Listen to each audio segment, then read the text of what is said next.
Hi, and welcome to this tutorial. Today we're going to focus on how to actually answer interview questions. 70 to 80% of questions asked at an interview are competency-based questions, which means they usually start with describe a time when you've worked as part of a team. How have you managed a difficult customer? Give me a time when you've worked under pressure. What these questions are looking for, or what the interviewer is looking for, is for you to demonstrate using your experience in the past of how you've worked under pressure, how you've worked as a team, all these different scenarios that you get at interview question. So when you hear a question like this, and there are millions of them that usually start with describe a time, or tell me about, or how, or what, open-ended questions which allow you to use your experiences to actually answer the question. Because there's so many different types of questions, or because there's so many competency based questions, it's very difficult for you personally to go away and prepare every single answer you possibly can, because sometimes you may get asked between 7 and 10 of these types of questions, and I say it's very difficult to try and memorize your answers, and it's certainly something I wouldn't recommend. So what do you do as the alternative? What we're looking to do when we answer these questions is to help you organize your thoughts. And how we help you organize your thoughts is by using a simple structure. That structure is called CAR. So C, A, and R. The C stands for context. And what context means is the background. So where were you? What were you doing? Who were you with?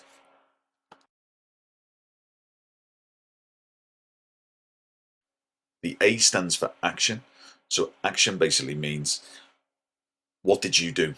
So with the scenario, what action did you actually take? What were the things that you did that brought you closer to achieving the goal, for example? And the R stands for result. So the result is the key thing that the interviewers are looking for. And the result is the happy ending, really. It's the happily ever after. So what was the result of all the action that you've taken, of the actual scenario that you're involved with? What was the result? What was the outcome? Remember, competency-based questions, questions such as describe or how or tell me when, these open-ended questions which allow you to demonstrate your experience. What is the really key thing that I want to get across in this tutorial is it's all about evidence. It's all about your experience. So what I mean by evidence is give examples. The more examples that you give, the better you're going to score. All too often people just give basic, very kind of simple answers which don't really go into much detail. And as ever with these tutorials, I'm going to give you an example of a good answer and a bad answer. So what we're going to do is we're going to concentrate on a bad answer or a poor answer first. And the question that I'm going to use as an example is, what is more important, managing or leading? So what is more important, managing or leading? So a poor answer to this question would sound something like this. Leading is much more inspirational. Leaders are natural, they inspire, motivate and provide encouragement to their staff. Managing is much more process driven, which means it's about statistics, it's working with a set rules, it's about managing a team within those rules, and this is why I feel leading by example, having fun, will always achieve results. Now, while this may be true, there's no real evidence to support this answer. It's very opinion based, and it's a standard answer that I hear quite often for this type of question, and also for a whole host of different types of questions. So anybody can give an opinion, but what makes a candidate stand out is providing evidence, and that's why that answer was a bad answer, because it's very just opinionated. Okay, while it might be true, it's not really telling me anything about your experience.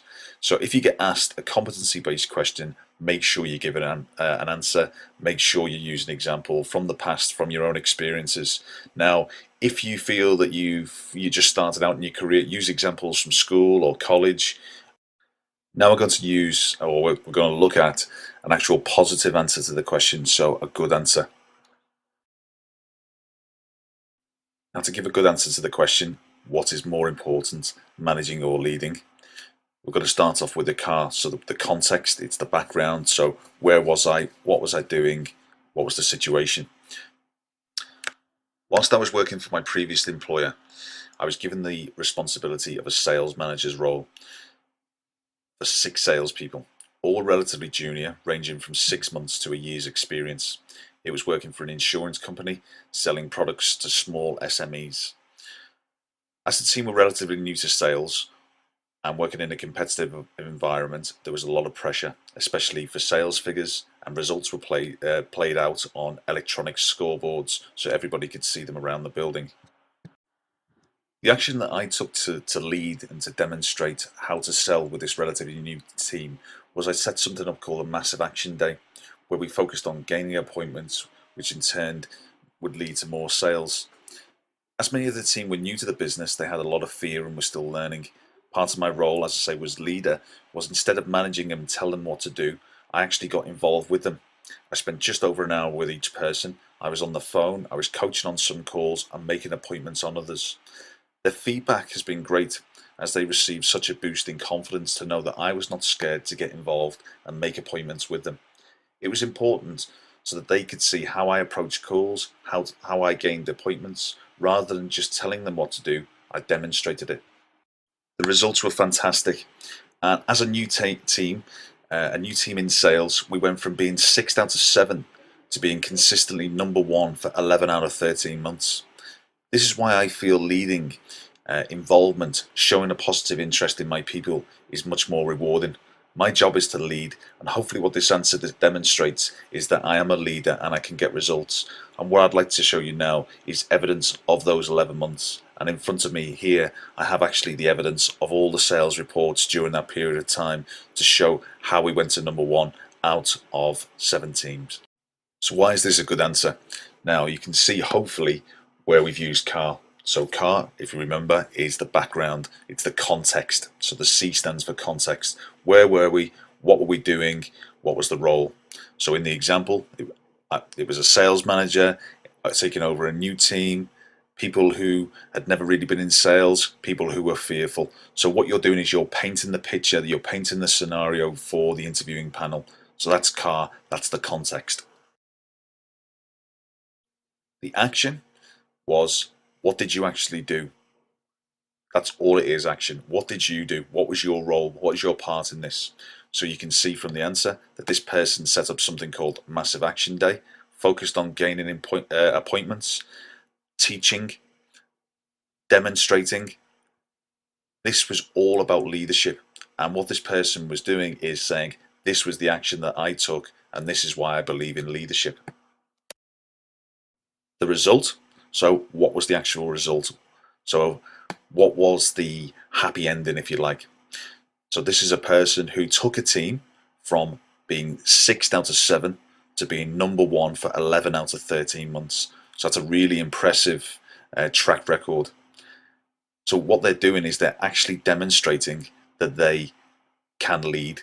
They've got an example of how they've taken a team forward. And what is also excellent about this answer is they're now providing evidence. So here are the sales reports to prove what I am saying. So in summary, when answering these questions, and really take note of this, is evidence is the key. Evidence is so important, and evidence comes in 2 forms. One, in your actual answers, so what you actually say, and 2, is the actual physical evidence which you can demonstrate at interview. So in this example, it was like paper evidence reports. So for example, if you're going for a customer service position, it might be that you got a letter previously from a customer who was impressed by your service. So 2 forms of evidence. Use this as an example to prepare your own ideas when answering particular competency-based questions. So use CAR, use it every time you get asked a competency-based question, and you will get the job.